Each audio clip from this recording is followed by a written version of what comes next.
March for গাজার কর্মসূচিতে কিছুটা পরিবর্তন আনা হয়েছে। আজ শাহবাগ থেকে মানিক মিয়া এভিনিউ পর্যন্ত এই মার্চ হওয়ার কথা ছিল।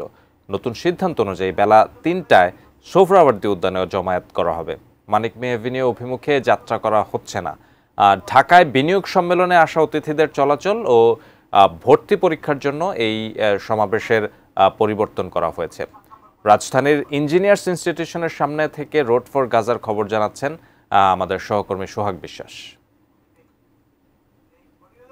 জামায়াতে ইসলাম ঢাকা মহানগর দক্ষিণের উদ্যোগে আজকের এই মার্চ ফর গাজা কর্মসূচিতে এর মধ্যে ঢাকা মহানগর দক্ষিণের সেক্রেটারি জেনারেল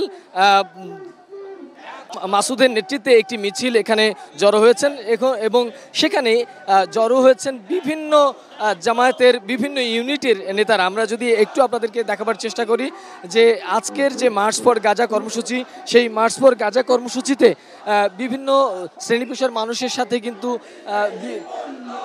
অ্যান্টিব্যাকটেরিয়াল অ্যাডিটিভ যুক্ত সেরা ওয়াটার ট্যাঙ্ক বিশুদ্ধ পানিতে ব্যাকটেরিয়া জন্মাতে দেয় না।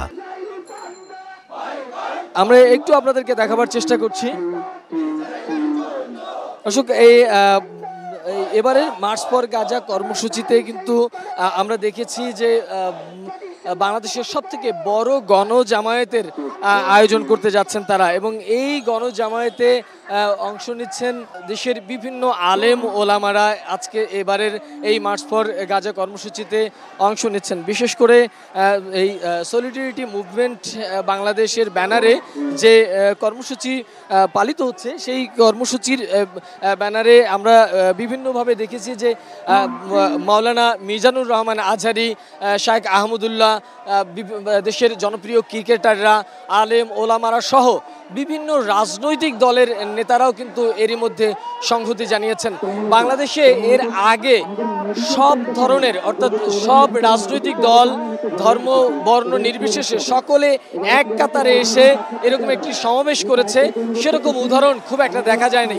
কিন্তু এবারের এই কর্মসূচিটি ভিন্ন, এবং এই কর্মসূচিতে সেটি হয়েছে সব বর্ণের মানুষ এখানে হাজির হয়েছেন এবং এখানে তারা ফিলিস্তিনির পক্ষে দাঁড়িয়েছেন, স্বাধীন ফিলিস্তিনির দাবি করছেন এবং সেই সাথে ইসরায়েলের প্রধানমন্ত্রী বেনিয়ামিন নেতানিয়াহুর বিচার দাবি করেছেন। এই ছিল রাজধানীর ইঞ্জিনিয়ার্স ইনস্টিটিউশন থেকে আমার কাছে থাকা সর্বশেষ তথ্য।